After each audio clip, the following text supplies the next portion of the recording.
કારણ કે તમે તો જાહેર મંચ ઉપરથી કીધું છે, સોશિયલ મીડિયાના માધ્યમથી કીધું છે, કેટલા સવાલો આવ્યા છે, લોકો શું કહી અરે જથ્થાબંધ સવાલો આવ્યા, જથ્થાબંધ. એમાં કાંઈ લગભગ 3000 કરતાં વધુ ઈમેલ આવ્યા મારામાં. મને એટલા જ બધા આમાં વોટ્સએપ આવ્યા હજારોની સંખ્યામાં, મારા ફેસબુકમાં જથ્થાબંધ કોમેન્ટો આવી. એટલે હું લમછમ આંકડો કહું તો લગભગ 10,000 લોકોએ મારો ડાયરેક્ટ સંપર્ક કરવાની કોશિશ કરી. ફોનથી, SMS થી, વોટ્સએપથી, ટ્વિટર ઇનબોક્સથી, ફેસબુક ઇનબોક્સમાં આવ્યું, ઈમેલની અંદર ઈમેલ આવ્યા અને કાર્યાલયે રૂબરૂ મળ્યા અથવા પાર્ટી ઓફિસે જઈને મળ્યા. એવું થઈને લમછમ અંદાજે 10,000 લોકોએ પોતાની રજૂઆત મને કીધી છે કે વિધાનસભામાં આ પ્રશ્ન, એમાં રિપીટેડ પ્રશ્નો હોય શકે, એકનો એક પ્રશ્ન 10 વાર. એટલે માત્ર વિસાવદરના લોકો છે કે આખા ગુજરાતના? આખા ગુજરાત વિસાવદરના નહીં, આખા ગુજરાતના લોકો છે. એમાં તો ઈમેલ તમે જગ જાહેર મૂક્યો તો વિસાવદરના પ્રશ્નો બાબતે તો હું એમ તે ચૂંટણી પહેલા ફર્યો હતો તો મોટા ભાગનો આઈડિયા છે, અને જે નહીં હોય એ હવે ધીમે ધીમે હું માહિતી મેળવી રહ્યો છું. કેટલોક વિષય મને જાણમાં છે, કેટલાક બાકી છે, પણ બાકી આખા ગુજરાતમાંથી પ્રશ્નો આવ્યા છે. કેવા પ્રકારના પ્રશ્ન છે, કયા હક માટે વાત કરી રહ્યા? એમાં મોટા ભાગના પ્રશ્નોમાં સૌથી ઝાઝા પ્રશ્નો જે છે ને, મારી દ્રષ્ટિએ જમીનને લગતા પ્રશ્નો આવ્યા છે. જમીનના રસ્તાના પ્રશ્નો છે, જમીનની માપણીના પ્રશ્નો છે, જમીનમાં ભાગ પાડવાના પ્રશ્નો છે, જમીનમાં મામલતદારોએ, પ્રાંતોએ, કલેક્ટરે ખોટા ઓર્ડર કર્યા હોય એવા પ્રશ્નો છે, જમીન પચાવી પાડી એવા પ્રશ્નો છે, જમીન માલિકને કોઈએ ધાકધમકી મારી અને ખોટા દસ્તાવેજ કરાવી લીધા હોય સરકારી તંત્ર, તો જમીનની આસપાસ જોડાયેલી બાબતોના હાઈએસ્ટ પ્રશ્નો છે. બીજા નંબરના પ્રશ્નો છે કે લોકોને પોતાને મકાન સરકારી ન મળ્યું હોય, સરકારી યોજનાનો લાભ ન મળ્યો હોય, યોજનાના લાભમાં ભ્રષ્ટાચાર થયો એવા પ્રશ્નો ખૂબ છે. ત્રીજા ક્રમના પ્રશ્નો એવા મને જનતા તરફથી મળ્યા છે કે જેમાં કોઈને સરકારી પ્લોટ ન મળ્યો હોય, કોઈને સરકારી અનાજનો પ્રોબ્લેમ હોય એવા પ્રશ્નો પણ મોટી સંખ્યામાં છે. પોલીસ ફરિયાદ ન લેતી હોય એવા પણ અનેક જથ્થાબંધ પ્રશ્નો છે. સરકારી કર્મચારીઓ સમયસર ઓફિસે નથી આવતા, તોછડા જવાબ આપે છે, પૈસા માગે છે, ધક્કા ખવડાવે છે, એવા પ્રશ્નો પણ આવ્યા. સરકારી કર્મચારીઓએ પણ ખૂબ પ્રશ્નો નાખ્યા છે, બદલીના લગતા પ્રશ્નો નાખ્યા છે, પ્રમોશનના પ્રશ્નો નાખ્યા છે, વેતન વધારાના પ્રશ્નો નાખ્યા છે. પણ આ પ્રશ્નોના સોલ્યુશન તમે કઈ રીતે લાવી શકો? બેન, સોલ્યુશન તો હંમેશા 1000 હાથવાળો લાવે. આપણે નિમિત્ત બનવાનું છે. મારે નિમિત્ત બનવાનું છે, તો હું મારું કર્મ કરીશ, મારો પ્રયત્ન કરીશ. બધા જ પ્રશ્નો ગોપાલ ઇટાલિયા શક્તિમાન નથી ટીવીમાં આવે એ પેલો. ગોપાલ ઇટાલિયાને પ્રશ્ન કહેવાનો એક અર્થ એ છે કે ભાઈ કોઈ નેતાને પહેલા ખબર તો હોવી જોઈએ. સમાજની સૌથી મોટી ગોપીબેન કડવી વાસ્તવિકતા એ છે, હજારો નેતાઓને કાંઈ ખબર જ નથી. પ્રશ્ન શું છે એ જ કોઈને ખબર નથી. જવાબને મળશે ને સોલ્યુશન પછીની વાત છે. તમે ભાજપમાં 162 ધારાસભ્યો છે, 162 માંથી તમે કોઈ પણ રેન્ડમ 10 ધારાસભ્યોને ઇન્ટરવ્યુ લઈને પ્રશ્ન પૂછો કે તમારા વિસ્તારમાં શું પ્રશ્ન છે, કોઈને ખબર જ નહીં હોય. કોઈને પ્રશ્ન જ ખબર નથી. પહેલા તો મોટી તકલીફ જ એ છે, પ્રશ્ન સમજી નથી શકતા નેતાઓ, કેમ કે એટલું ભણેલા નથી. ઘણીવાર જૂના જમાનાના નેતા હોય તો એ બિચારા એમના પ્રમાણમાં બરાબર હોય, હાલના સમયના પ્રવાહની સાથે મેચ ન થતા હોય તો એને ખબર જ ન હોય. તો પહેલો પ્રશ્ન હું સોલ્યુશન થશે નહીં થાય એના કરતાં નેતાને ખબર તો છે પ્રશ્ન શું છે, એની ટેકનિકાલિટી શું છે, લીગાલિટી શું છે, પ્રેક્ટિકાલિટી શું છે, એ તો ખબર હોય તો બાકીનો રસ્તો પછી ધીમે ધીમે નીકળશે. તો હું નિમિત્ત બનું છું અત્યારે કે મને પ્રશ્ન બધા ખ્યાલ હોય, હું એને સમજતો હોઉં, આ પ્રશ્નનો વ્યાજબી પણ હું સમજતો હોઉં, પ્રશ્નની આંટીઘૂંટી સમજતો હોઉં, પછી એ પ્રશ્નને સરળ ભાષામાં હું રજૂ કરી શકતો હોઉં સરકાર સામે અને જનતા સામે. એ એક આવડત છે ને. પ્રશ્ન બહુ ટેકનિકલ હોય. આ ટેકનિકલ સવાલની જ વાત તમને કરી લઉં તો ટીપી સ્કીમ, જેના મુદ્દા ઉપર તમે મીડિયાની ઉપર એટલે પત્રકારો ઉપર તમે ભડક્યા હતા કે મુખ્યમંત્રી સાથે મુલાકાત કરી, ટીપી સ્કીમનો આટલો મહત્વનો મુદ્દો છે. આ જે ટેકનિકાલિટી છે, આ ટેકનિકાલિટીમાં કઈ રીતે, કારણ કે તમે એને જોવો છો પત્રકારો ઉપર એક તરફ તમે ભડક્યા ને હું કઈ ભડક્યો નથી. ના તમે ઓફકોર્સ તમે કીધું તું કે ભાઈ મારા જે મુદ્દા છે એ મુદ્દાને કોઈ સમજતું નથી, અને મારો પ્રશ્ન બહાર આવ્યો, જે ફોટો બહાર આવ્યો એના ઉપર જ મારો પ્રશ્ન શું હતો, મને ટીવીમાં બતાવે કે ના બતાવે એ કોઈ પ્રશ્ન જ નથી. ગોપાલ ઇટાલિયા મામૂલી આઈટમ છે, એને તમને આપી બતાવો એ તો તમારો પ્રશ્ન છે, તમારી ચેનલ છે. મારો પ્રશ્ન એ હતો કે ગોપાલ ઇટાલિયાએ મુખ્યમંત્રીને જઈને કોઈ મુદ્દા રજૂઆત કર્યા તો ટીવીમાં જો આવવું જ જોઈએ તો એ આવવું જોઈએ કે મુદ્દા શું હતા, એ મુદ્દા સાચા હતા કે ખોટા હતા, વ્યાજબી હતા કે ગેરવ્યાજબી હતા, કાયદા પ્રમાણે હતા કાયદા વિરુદ્ધ હતા, ગોપાલનો વ્યક્તિગત એજન્ડા હતો કે જનતાના મુદ્દા હતા. એવું કંઈક ટીવીમાં આવે તો જનતાને ફાયદો થાય. સીએમની ચેમ્બરની બહાર અનેક ધારાસભ્યો, અનેક મંત્રીઓ, પૂર્વ ધારાસભ્યો, કોંગ્રેસના ધારાસભ્યો બધા જ ઉભા હતા. હું ત્યાં જ ઉભો હતો. સીએમ અંદર રૂમમાં બેઠા હતા. દરવાજો ખોલો તો સામે સીએમ છે, અહીં બધા વેઇટિંગમાં ઉભા છે. તો ત્યાં તો બધા ઉભા છે, હું ઉભો છું, ભાજપ વાળા ઉભા છે, કોંગ્રેસ વાળા ઉભા છે, સમાજના આગેવાનો ઉભા છે. એમાં કોઈએ કોઈની સાથે વાત કરીને કોઈએ કોઈનો ફોટો પાડ્યો, એ ક્યાં ચર્ચાનો વિષય છે? પણ એ તો નીચેનો છે ને, એ કે SS1 SS1 ની નીચે જ છે. આ તો ત્યાં જ છે, નીચેનો ફોટો આ તો ત્યાંનો જ છે. હું એ જ કહું, તમે કહો ત્યાંનો જ ફોટો છે. તો SS1 માં સીએમ બેસે છે, તો SS1 માં બધા મંગળવારે હાઈ પ્રોફાઇલ માણસો આવે છે, ધારાસભ્યો, સાંસદ સભ્યો, ઉદ્યોગપતિ, બધું જ હોય. તો એ બધા જ ત્યાં ઉભા હતા ને. મારો ભાજપના કોઈ ધારાસભ્ય સાથે અમરેલી કે ભાવનગર કે મહેસાણાના કોઈ ફાર્મ હાઉસમાં ફોટો હોય ને વાતો કરતો, તો એ ગંભીર ચર્ચાનો વિષય છે. SS1 માં કોઈ પણ ધારાસભ્ય મારી બાજુમાં ઊભા હોય ને એનો ફોટો દે, ક્યાં ચર્ચાનો જ વિષય છે? ત્યાં તો ધારાસભ્યોનો મેળો હોય છે.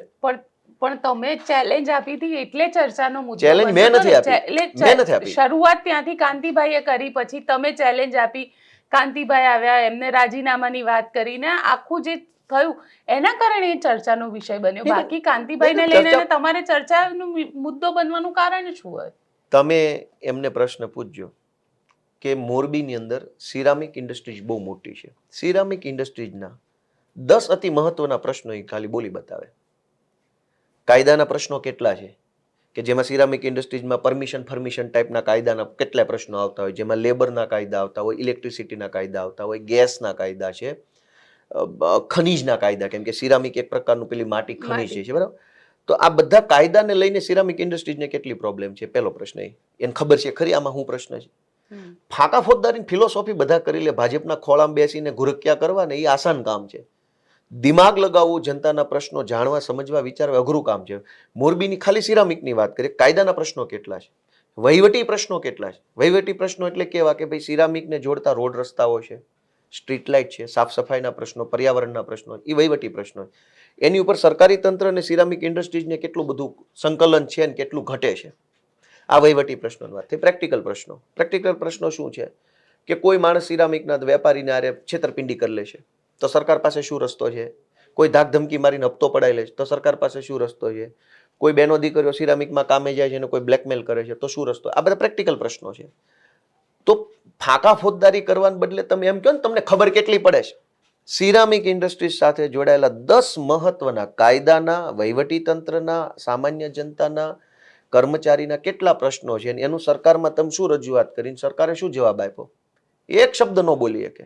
આ સિરામિક સિવાયની વાત કરી દે. મોરબી નગરપાલિકા છે, મોરબી નગરપાલિકાના મહત્વના 10 નીતિ વિષયક પ્રશ્નો કેટલા છે? રોડમાં ખાડો પડ્યો હોય તો ગાંડા નહીં ખબર પડે, ગાંડો ભરાઈ જાય એ ખબર પડે. એ સિવાય સફાઈ કર્મચારીઓના શું પ્રશ્નો છે, એને કાયમી કર્યા, કાયમી નથી કર્યા, ચીફ ઓફિસરની જગ્યા ખાલી છે, ભરેલી છે, સ્ટાફ કેટલો ભરેલો, કેટલો ખાલી છે, લોકોના પ્રોપર્ટી કાર્ડ સમયસર બને છે, નથી બનતા, લોકોનું રજીસ્ટ્રેશન જે થાય છે, દસ્તાવેજોનું રજીસ્ટ્રેશન નગરપાલિકા વિસ્તારમાં, એ રજીસ્ટ્રેશનમાં કેટલી તકલીફો પડે છે, ફેક રજીસ્ટ્રેશન થાય છે, નથી થતા, જેવા નવા જે કંઈ ટાઉન પ્લાનિંગ થયું છે એની અંદર સરકારી સ્કૂલો બનશે નહીં બને, એકેય વિષય ઉપર બોલવાની 2 પૈસાની હેસિયત ન હોય. એટલે આપણે ગમે એને ચેલેન્જ, એટલે આપણું હાલે સોશિયલ મીડિયામાં ફેમસ થઈ જાય, એવું ના હોય બેન. અમે ચેલેન્જ સ્વીકારી કે ચેલેન્જ આપીને તો અમને 1000 વસ્તુનું નોલેજ હોય ને તેથી બોલતા હોઈએ. ભાજપના ખોળા પેલું આપણે ઘણી વાર નથી ઓલો શેઠ કૂતરો લઈને નીકળ્યા હોય, કૂતરો કે મીંદડું પાળેલું હોય ને ફેરવવા આમ નીકળે, તમે જોયા છે રસ્તા પર. શેઠના હાથમાં કૂતરો ને પકડેલો હોય એટલે કૂતરો વાવ વાવ કર્યા કરે. એ તો શેઠે પકડ્યો એટલે વાવ વાવ કરે. શેઠ છૂટો મૂકી દે, 2 ધોકા મૂકો ને એટલે કૂતરો ને પટ્ટો ને બધું ગાયબ થઈ જાય. એટલે ભાજપના ખોળામાં બેસીને ઘુરકિયા મારવા મહાનતા નથી. મહાનતા અમે જે કરીએ ને એમાં છે. અમે ભાજપ જેવી અવડી મોટી સલ્તનતની સામે લડીએ છીએ, જનતાની તાકાતથી લડીએ છીએ, અમારા સ્વબળથી લડીએ. તો મહાનતા અહીંયા છે, ત્યાં નથી. ભાજપના ખોળામાં બેહીને ભાવ ભાવ કરવું એમાં શું મજા છે? અને એવી જ તાકાત હોય. તમને એવું લાગે છે કે ભાજપના નેતાઓ પાછળ ભાજપનું ટેગ જતું રહે તો પછી એકચ્યુઅલ ખબર પડે? હા તો ઉભા રહી જાય. જિલ્લા પંચાયતની ચૂંટણી ચાલુ ધારાસભ્ય છે ને, જિલ્લા પંચાયતની ચૂંટણીમાં અપક્ષમાં ઉમેદવારી કરી દે, અપક્ષમાં ઉમેદવારી. જિલ્લા પંચાયત આવે જ છે ને, ધારાસભ્ય ચાલુ રહેવાનું કાંઈ વાંધો નહીં, પણ ખાલી અપક્ષમાંથી જિલ્લા પંચાયતની કોઈ પણ સીટમાં ઉમેદવાર ઊભા રહી જાય, ખબર પડી જાય. તમને લાગે છે કે ન જીતે? જનતા નક્કી કરશે ને, જનતા નક્કી કરશે. મારા કહેવાથી થતું હોય તો હું જ નો વડાપ્રધાન બની જાઉં, એનું શું કામ કંઈક ધ્યાન આપું, મારું જ કરી લઉં ને. અચ્છા, તમે કારણ કે તમે જે મુદ્દા લઈને ગયા હતા એમાં એક ટીપી સ્કીમનો મુદ્દો હતો, અને આ મુદ્દાને લઈને જુનાગઢના ભારતીય જનતા પાર્ટીના નેતાઓ પણ તમારા વખાણ કરતા હતા. બેન, મુદ્દો જ એવો છે, મુદ્દો અત્યંત ગંભીર છે, મુદ્દો અત્યંત મહત્વનો છે, અને મુદ્દો ગુજરાતની એક આમ જનતાને લાગુ પડે છે. એક આમ જનતાને. એવું નથી કે આ બિલ્ડરો પૂરતો જ મુદ્દો છે. સરકાર ટીપીના કાયદાના નામે એટલું બધું ખોટું કરે છે, એટલું બધું ખોટું કરે છે કે એની કોઈ કલ્પના નથી.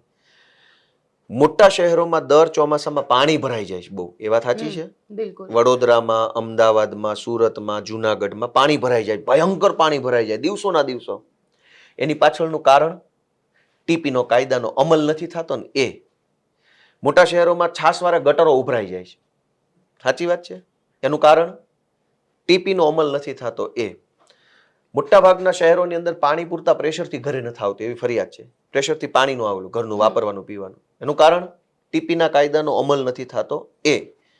લગભગ ગુજરાતના શહેરોમાં ટ્રાફિક જામ અને પાર્કિંગનો પ્રશ્ન છે. એનું કારણ ટીપીનો અમલ નથી થતો એ. ગુજરાતના મોટાભાગના મોટા શહેરોની અંદર કોઈ સરકારી શાળા કે સરકારી નવા દવાખાના નથી બનતા, કોઈ લાઇબ્રેરીઓ નથી બનતી. શું કામ? ટીપીનો અમલ નથી થતો એટલે. ગુજરાતના તમામ મોટા શહેરોમાં શહેર જેવું કાંઈ છે નહીં. હાઈફાઈ ગામડું હોય એવી વસ્તુ છે. કોઈ સીધા આમ સ્ટ્રેટ રોડ નથી ક્યાંય, બધું આમ આમ આમ આમ ઝિગઝેગ ટાઈપનું વસ્તુ. ગાંધીનગર જુઓ, ગાંધીનગર કેમ આખું ગાંધીનગર કાટખૂણે છે, ક્યાંય ઝિગઝેગ નથી, સ્ટ્રેટ સીધા રોડ, આડો રોડ સીધો, ઊભો રોડ સીધો, રોડની અંદર સીધો, બધું જ સીધું. એ ટીપી છે, એ ટાઉન પ્લાનિંગ છે. અસલ ટાઉન પ્લાનિંગ એ છે જે ગાંધીનગર શહેર આખું જેણે જોયું હશે એ જ ટીપી છે. તો ગાંધીનગરમાં આવું બની શકે, ગુજરાતના બધા શહેરો કેમ ન બની શકે? બધા શહેરોમાં ન્યૂ ડેવલપમેન્ટ જે થાય છે, માનો કે અમદાવાદમાં નિકોલમાં, આ બાજુ થલતેજમાં, બોપલમાં ન્યૂ ડેવલપમેન્ટ થતું હોય, રાજકોટમાં મવડી રોડ ઉપર પેલી બાજુ ઉપર ન્યૂ ડેવલપમેન્ટ થતું હોય, સુરતની અંદર ન્યૂ ડેવલપમેન્ટ ચારો તરફ થાય. તો ન્યૂ ડેવલપમેન્ટમાં એક પણ રોડ સીધો કેમ નથી બનતો? બધું આમ આમ આમ સર્પાકાર કેમ બને છે? સાંકડું સાંકડું કેમ બને છે? ગટરો કેમ ઉભરાય? એ બધાની પાછળનું મુખ્ય કારણ ટીપીના કાયદાનો ખોટો અર્થ કાઢી અને ખોટો અમલ કરે છે, અને એમાંથી અબજો રૂપિયા કમાય છે. તો મેં મુખ્યમંત્રી સાહેબનું ધ્યાન દોર્યું કે આ ખોટું થઈ રહ્યું છે. ટીપીના કાયદામાં આખી ચોપડીમાં ક્યાંય નથી લખ્યું કે 40% જમીન કાપી લેવી, જમીન કાપવી એવું નથી લખ્યું. સરકારમાં જમીન લઈ લેવી એવું કઈ લખ્યું જ નથી જમીન કાપવાનું, છતાંય 40% જમીન કાપી લે છે. એના કારણે શહેરોમાં મકાન મોંઘા મળે છે. સરકાર જમીન કાપી લેવાનું બંધ કરી દે તો ગુજરાતના તમામ શહેરોમાં અત્યારે મકાનની કિંમત છે એના કરતાં 50% કિંમત ઘટી જાય, આજની તારીખમાં ઘટી જાય. તો સરકાર જ તે ફ્રોડ કરે છે, એટલે શહેરોમાં મકાનની કિંમત ખૂબ વધે છે, જમીનની કિંમત ખૂબ વધે છે, અને એનો ભોગ નાનો માણસ બને છે. અને એ વધેલી કિંમતનું મકાન ખરીદ્યા પછી ચોમાસે તમારે ત્યાં પાણી ભરાવાનું છે. તમે 1 કરોડનું ફ્લેટ લેશો તો પાણી ભરાશે, ગટર ઉભરાશે, પાણી તમારા પ્રેશરથી નહીં આવે પીવાનું. તો આ બધી સમસ્યાના પાયામાં ટાઉન પ્લાનિંગ એક્ટનું ખોટું અમલીકરણ થઈ રહ્યું છે. એ છે મેં આખો અભ્યાસ કરીને મુખ્યમંત્રી સાહેબને આપ્યું છે. આશા રાખીએ કે એમાં કંઈક એટલે તમને કોઈ જવાબ આવ્યા ખરા? કારણ કે ના, કોઈ જવાબ નહીં, કોઈ જવાબ નહીં. આ સરકાર જવાબ આપે એવી સરકાર છે. વિધાનસભામાં મુદ્દો ઉપાડશો? હા, ઉપાડશું, પણ આ તો ટૂંકું સત્ર છે, એટલે આ તો 3 દિવસમાં તો શોક પ્રસ્તાવ હોય જે ગુજરી ગયા હોય એને, બાકી એકાબીજાની વાહવાહી કરે તો 3 દિવસ પૂરા થાય. એમાં મુદ્દો ઉઠાવવા ક્યાં જાઓ? સવાલ તો તમે લોકો પાસે માંગ્યા છે? હા, માંગ્યા છે, ઉઠાવીશું. એ ઉઠાવી. એમાં અતારાંકિત પ્રશ્નો હોય, તારાંકિત પ્રશ્નો હોય, એટલે ચાલુ સત્ર દરમિયાન તારાંકિત પ્રશ્નો હોય જેની એક મર્યાદા હોય. અતારાંકિત પ્રશ્નો 12 માસ ચાલતા હોય, એટલે હું પ્રશ્નો તો પૂછીશ, બધા જ પ્રશ્નો પૂછીશ, જનતાના જે કાંઈ લાગુ પડતા હશે. અતારાંકિતમાં પૂછીશ, તારાંકિતમાં પૂછીશ, ટૂંકી મુદતના પ્રશ્નો, એની કેટેગરી છે, એની જવાબ આપવાની મર્યાદા હોય, જવાબ આપવાની સિસ્ટમ, એ બધું મને ખ્યાલ છે, એટલે હું પૂછીશ તો ખરો જ એમ. કારણ કે ગોપાલ ઇટાલિયાની સાથે સાથે આમ આદમી પાર્ટી પણ અત્યારે ચર્ચામાં છે, અને આમ આદમી પાર્ટીના કાર્યકર્તાઓ પણ ચર્ચામાં એટલા માટે છે કે કોકને લાફો મારી દેવો. ઈસુદાન ગઢવીની સભા થઈ મોરબીની અંદર, કેજરીવાલને લઈને સવાલ પૂછ્યો હતો અને કેજરીવાલના સવાલ ઉપર જવાબ ન આપ્યો, ઉપરથી જે વ્યક્તિએ સવાલ પૂછ્યો એને લાફો મારી દેવામાં આવ્યો. એમાં ગોપીબેન બે વાત છે. એક તો કોઈએ પહેલા તો મારવું ન જોઈએ, એમાં હું સ્પષ્ટ છું, એમાં મારવાની કઈ વાત નથી આવતી. પણ ઈશુદાને લાફો નથી માર્યો. ઈશુદાન આ આખી વસ્તુને આમ આદમી પાર્ટીના જ છે ને, સમર્થક તો આમ આદમી પણ હું તો ના પાડું છું, ન મારવો જોઈએ. મેં મારા જવાબની શરૂઆત કયા વાક્યથી કરી? બચાવથી નથી કરી. ન મારવો જોઈએ. પણ કોઈ કાર્યકર્તાએ ઉશ્કેરાટમાં, આવેશમાં કે કોઈ પણ રીતે એક વ્યક્તિને લાફો મારી દીધો તો એનો દોષ ઈશુદાન ઉપર કેવી રીતે? વડોદરાની અંદર મુખ્યમંત્રીના કાર્યક્રમમાં પેલી બે બહેનો પોતાનો દીકરો મરી ગયો એની રજૂઆત કરવા ગયા હતા, એને બોચી પકડીને ભાજપ વાળા બહાર કાઢી ગયા. તે દિવસે કોઈએ સીએમ ને પ્રશ્ન ન પૂછ્યો. શું કામ? ભાજપના માણસ હતા. પ્રશ્ન પૂછે તો ભાજપના ગુંડા ઘરે આવીને ઘોનારી નાખે. એ ભાઈએ પ્રશ્ન કેજરીવાલનો પૂછ્યો. મોરબીમાં કેજરીવાલનો પ્રશ્ન મહત્વનો છે, રોડનો પાણી ભરાઈ જાય એનો પ્રશ્ન મહત્વનો છે. સીએમની સભામાં વડોદરામાં પેલી બે બહેનો ગઈ, એ તો ગુજરાતનો પ્રશ્ન લઈને ગઈ હતી, પોતાના પરિવારના પ્રશ્ન લઈને ગઈ હતી, હળણી બોટકાંડનો પ્રશ્ન લઈને ગઈ હતી. એ બંને બહેનોને બે ઇજ્જત કરીને સીએમની સભામાંથી ભાજપના માણસોએ બહાર કાઢી મૂકી અને ઉપરથી ભારત માતાની જયના નારા લગાવીને બહેનનો અવાજ દબાઈ દીધો.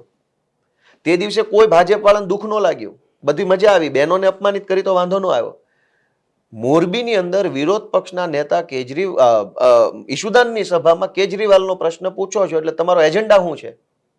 તો જવાબ કેમ નથી આપતા? મને એક જ વસ્તુ બેન, છે, જવાબ કેમ નથી આપતા? કેજરીવાલે શીશ મહેલ બનાવ્યો છે તો બનાવ્યો. નહીં બેન, જવાબ છે ને સવાલનો હોય, એજન્ડાનો જવાબ ન હોય. એજન્ડા છે.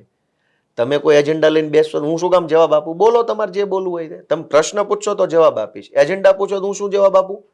અને પ્રશ્ન જ પૂછવો હોય તો પૂછો ને ગુજરાતના સીએમ ને. ઈશુદાન થોડા સીએમ છે. લાફો માર્યો એ ખોટું છે, એને હું બિલકુલ યોગ્ય નથી માનતો. ન મારવો જોઈએ. પણ તમારે સવાલ હું પૂછવો જોઈએ એ બુદ્ધિ હોય છે ને તમારામાં. તમારે પ્રશ્ન જ પૂછવા છે તો પૂછો ને, ભાજપના સાંસદ સભ્યને પૂછો, અમને પૂછો, પણ એજન્ડા નહીં. એટલા માટે પૂછે છે કારણ કે કેજરીવાલ તમારા નેતા છે, ભારતીય જનતા પાર્ટીના નેતા ગોપીબેન, કેજરીવાલ ભારતના નેતા છે, એકલા અમારા નેતા નથી. પ્રશ્ન મોરબીની સભામાં દિલ્હીના કેજરીવાલના પ્રશ્નનો મતલબ શું છે? તમે પ્રશ્ન એવો પૂછો કે લોકોને કંઈક ફાયદો થાય. હું મોરબીમાં જઈને ભાજપના કાર્યકર્તાને એમ પૂછું કે પશ્ચિમ બંગાળના ભાજપના અધ્યક્ષે રેપ કર્યો છે, તો એનો મતલબ શું છે? શું મતલબ છે એનો? મહારાષ્ટ્રનો પ્રશ્ન ગુજરાતમાં ન હોય, ગુજરાતનો પ્રશ્ન પશ્ચિમ બંગાળનો હોય, પશ્ચિમ બંગાળનો પ્રશ્ન મોરબીમાં ન હોય. એટલી તો સેન્સનો વિષય છે. તમે તમારો એજન્ડા લઈને આવો અને કોઈક બે લાફા મારી જાય તો પછી તમને તકલીફ ન થવી જોઈએ. મારું એ ગુનો છે, પણ ચાલો કોકને ખબર પડી ગઈ કે તમે એજન્ડા. એનાથી એક જનતાની અંદર મેસેજ એવો ગયો કે હજી સત્તામાં નથી આવ્યા અને આટલી ટણી છે, જો સત્તામાં આવ્યા તો શું કરશે આમ આદમી પાર્ટી વાળા? કામ કરશે લોકોના. સત્તામાં આવશું તો કામ કરશું. ટણી તો રહેશે જ ને. નહીં, ટણી તો ભાજપ વાળા એજન્ડા ચલાવશે, ટણી રહેશે. એજન્ડા લઈને આવશે તો ટણી વટતી રહેશે. કેમ નહીં રહે? તમારે એજન્ડા ચલાવવો છે અને પાછું તમારે શાણા બનવું છે. એમ નહીં હાલે ને. એજન્ડા લઈને આવશો તો ટણી થશે. તમને ખબર હોય છે કે તમે શું પ્રશ્ન પૂછો છો. તમારે મોરબીની સભામાં મોરબીનો પ્રશ્ન પૂછવાનો હોય કે ભાઈ મોરબીમાં તમે આવશો તો શું કરશો? આ પાણી ભરાય છે એનું શું કરશો? શાળા નથી એનું શું કરશો? રોડ તૂટેલા છે તમે શું કરશો? મોરબીમાં જે પેલી પુલ દુર્ઘટના થઈ તો એમાં તમે કેવી રીતે ન્યાય અપાવશો? આ પ્રશ્ન હોવો જોઈએ. મોરબીની સભામાં દિલ્હીનો પ્રશ્ન ક્યાંથી આવ્યો? અને દિલ્હીમાં ભાજપની સરકાર છે, કરે, તમારે જે કામ કરવું એ કરે. એક્શન લેવા હોય તો એક્શન લે, જે કરવું એ કરે. સરકાર ભાજપની છે. તમારે એજન્ડા લઈને સભામાં આવવું છે અને પાછું હીરો બનવું છે, એમ નહીં હાલે. તમે કહો છો કે એજન્ડા લઈને આવશે તો જવાબ મળશે, પણ કરસનદાસ ભાદરકા રાજીનામું આપી દીધું છે. તમને શું લાગે છે એ કોઈ એજન્ડાનો પાર્ટ છે કે તમારાથી નારાજ થઈને રાજીનામું આપ્યું? એ તો એનો જવાબ હું કેમ, એ તો ઈ જ કહી શકે ને કે ભાઈ એમને. કારણ કે નારાજગી તો છે, ગોપાલ ઇટાલિયાથી નારાજગી છે. આમાં શું છે, આખું ગુજરાત ભાજપથી નારાજ છે. કોઈ મારાથી નારાજ હોય તો મને આશ્ચર્યનો વિષય છે કે નારાજ થવા જેવા માણસો તો ભાજપમાં છે. મારાથી ક્યાં નારાજ થવાનું? હું કોઈ સત્તામાં નથી, હું કોઈ મંત્રી નથી, કે હું કોઈ મોટો ઉદ્યોગપતિ નથી, કે મારાથી હું નારાજ થવાનું? હું એક આમ ગરીબ ઘરનો માણસ છું, સંઘર્ષ કરું છું. મારી પાસે કંઈક હોય ને મેં તમને ગોપીબેન ના આપ્યું ને તમે નારાજ થઈ ગયા તો લોજિકલ વાત છે. હું પોતે અત્યારે રખડું છું, સંઘર્ષ કરું છું, મારાથી હું નારાજ થવાનું કોઈએ? ના, કારણ કે ચર્ચા એવી છે કે વિસાવદરની ચૂંટણીની અંદર કરસનદાસ ભાદરકાએ પક્ષ વિરોધી કૃત્ય કર્યું, જે તમે જાગૃત કર્યું અને એના કારણે તમારાથી નારાજ. ના, એવું તો મારા કઈ ધ્યાનમાં નથી બેન. એવું તો ગોપીબેન, રાજકારણની દુનિયામાં એક વણલખ્યો સિદ્ધાંત છે કે બહુ જાજી તમારે કોઈનાથી છે ને દ્વેષ ન રાખવો. સારો માણસ હોય તો કોઈ પ્રશ્ન, પણ ખરાબ હોય, તમને ખબર જ હોય ખરાબ છે, તો એનાથી દ્વેષ નહીં રાખવાનો. કેમ કે એન્ડ ઓફ ધ મોમેન્ટ તમને કાંઈ મળવાનું નથી. ગોપીબેન બહુ દાખલા તરીકે ખરાબ વ્યક્તિ છે, મને ખબર છે, તો એનાથી ચીડાઈને, એનાથી દ્વેષ રાખીને, એનાથી દુશ્મની રાખીને મને શું ફાયદો? એ એનું કામ કરે, હું મારું કામ કરું. તો રાજકારણમાં સફળ થવાનો એક સિદ્ધાંત છે, જેણે જે કર્યું તે ભગવાન એમનું લેખ લખે છે હવનો. મારે ક્યાં એક એક વ્યક્તિને ટાર્ગેટમાં લેવાની જરૂર છે? હું મારું કામ કરું, મારા કામમાં ફોકસ કરું, કામ વધુ સારું થાય એમાં ફોકસ કરું, તો દુનિયા આપોઆપ મને રિવોર્ડ આપશે, દુનિયા મને વળતર આપશે. તો હું કોઈ દિવસ એ માનસિકતાનો માણસ નથી. મને ખબર હોય ખરાબ માણસ છે તો હું બહુ વ્યક્તિગત રીતે કોઈને યારે ચીડાતો નથી. જાહેરમાં મારે કંઈક બોલવા જેવું લાગે તો હું બોલી જાઉં, પણ બહુ એમાં લમણાજીકમાં નથી પડતો હું. કેમ કે હું મારા કામથી આગળ વધીશ. તમને નીચા બતાવવાથી હું આગળ નથી જવાનો. બિલકુલ. એટલે પોતાની લાઈન લાંબી કરો, પોતાની લાઈન લાંબી કરો, પછી ક્યાંક બોલવું પડે બે શબ્દો બોલી નાખવાના છે, પણ ફોકસ એ વાતમાં નથી રાખવાનું કે હું સતત તમારી લાઈન ટૂંકી કરવામાં. અને જે લોકો બીજાની લાઈન ટૂંકી કરવા મગજ દોડાવે ને, એ એક સમયે મનથી થાકી જાય છે, હારી જાય. પછી એને આખી દુનિયા નાશવંત લાગવા માંડે કે આમાં કાંઈ થાય એમ નથી, પછી ફ્રસ્ટ્રેશન બહાર આવે. એટલે એવું નહીં કરવાનું. કારણ કે તો તમને શું લાગી રહ્યું છે કે કરસનદાસ ભાદરકાએ રાજીનામું આપ્યું, તો હવે કારણ કે એવી ચર્ચા છે કે અલગ પાર્ટી બનાવશે. ગોપાલ ઇટાલિયાએ એકેવાર ફોન કરીને પૂછ્યું ખરું કરસનદાસ ભાદરકાને કે કેમ બાપુ શું થયું, કેમ રાજીનામું આપી દીધું? નહીં બાપુ, અરે પહેલા વાત થઈ હતી મારે, પછી તો નથી વાત થઈ, પણ પહેલા વાત થઈ હતી ત્યારે તો બધું હમું સૂત્ર હતું. પછી તો હવે એમને રાજીનામું આપી દીધું, તો હવે તો હું શું કહું એમાં એમને? કે ગોપાલ ઇટાલિયાને બધી જ ખબર છે, બોલવું કઈ નથી. ના ના, મને શું ખબર હોય ગોપીબેન? હું કાંઈ આમ સર્વજ્ઞાની માણસ તો શું નહીં, કાંઈ પ્રકાંડ પંડિત નથી. ના, આમ આદમી પાર્ટીની તો ખબર હોય ને. ના, એવું જરૂરી નથી ના ખબર હોય ને. તમારા મનમાં શું હાલે મને શું ખબર હોય? તમે મને કયો તો ખબર હોય. તમે ન કહો મને કેમ ખબર પડે તમારા મનમાં શું છે? હું જેટલી વાર તમને મળું, તમે મને સારી રીતે સ્વાગત કરો, વેલકમ કરો, ચા પીવડો, પણ ખબર તો ન હોય ને કે તમારા મનમાં મારા પ્રત્યે શું છે, પાર્ટી પ્રત્યે શું. તો એ તો રૂટીન પ્રક્રિયા છે, એમાં કંઈ હવે આપણે કહી ન શકીએ. કારણ કે આમ આદમી પાર્ટીમાં આમ તો ગોપીબેન, એક વાતને તમે પ્રશ્નને બહુ આમ સ્ટ્રેચ કરવાથી કઈ નીકળવાનું નથી. એટલે હું તમને ફાઇનલ જવાબ આપી દઉં. હું તમને મસ્ત જવાબ આપું, સાંભળો. કે દૂધ વલોવો ને તો છાશ ને માખણ નીકળે, પાણી વલોવો ને તો હાથ દુખે. કેટલાક પ્રશ્નો છે ને એ પાણી હોય છે, અને વલોવો કાંઈ નીકળવાનું હોતું નથી. પણ છતાંય હું તમને જવાબ આપું કે કોઈ પણ પાર્ટી હોય દેશની, ભાજપ, કોંગ્રેસ, આમ આદમી, એટલે તમારું એવું કહેવું છે કે કરસનદાસ ભાદરકા વિશે કઈ બી પૂછશો તો કશું જ નહીં મળશે નહીં. એમાં કેમ કે રાજકારણની આ કઈ દુનિયાના ઇતિહાસમાં પહેલી વાર તો આવી ઘટના નથી બની. હજારો લોકોએ પોતપોતાની પાર્ટીમાં રાજીનામું આપ્યું, પાર્ટી બદલી, એનું વલોણું કર્યું, નીકળ્યું કાંઈ એમાંથી? વડાપ્રધાન લેવલના લોકોએ રાજીનામા આપ્યા, મુખ્યમંત્રીઓ રાજીનામા આપ્યા, મંત્રીઓ રાજીનામા આપ્યા, એનું વલોણું ફેરવ્યું, શું નીકળ્યું? સમુદ્ર મંથન કર્યો તો એમાંથી રત્નો નીકળે છે, આમાંથી કાંઈ નીકળતું નથી. તો આ દેશમાં વડાપ્રધાનોએ રાજીનામા નથી આપ્યા, મુખ્યમંત્રીઓએ નથી આપ્યા, મંત્રીઓએ નથી આપ્યા, પ્રદેશ અધ્યક્ષોએ નથી આપ્યા, તો કોઈ રાજીનામાની ઘટના દેશના ઇતિહાસની પહેલી ઘટના તો નહીં જ. તમને એટલા માટે લોકો કહી રહ્યા છે અને તમારી સામે એટલા માટે આંગળી ચીંધી રહ્યા છે કે આમ આદમી પાર્ટી જે રીતે કૂદી રહી છે, જે રીતે પોતાના અસ્તિત્વની વાત કરી રહી છે, એટલે તમને આ સવાલ કરવા છે. ભલે પણ એમાંથી નીકળશે શું? એન્ડ ઓફ ધ મોમેન્ટ દેશના રાજ્યના 7 કરોડ લોકોને ફાયદો થાય એવું શું નીકળશે? આઉટકમ શું?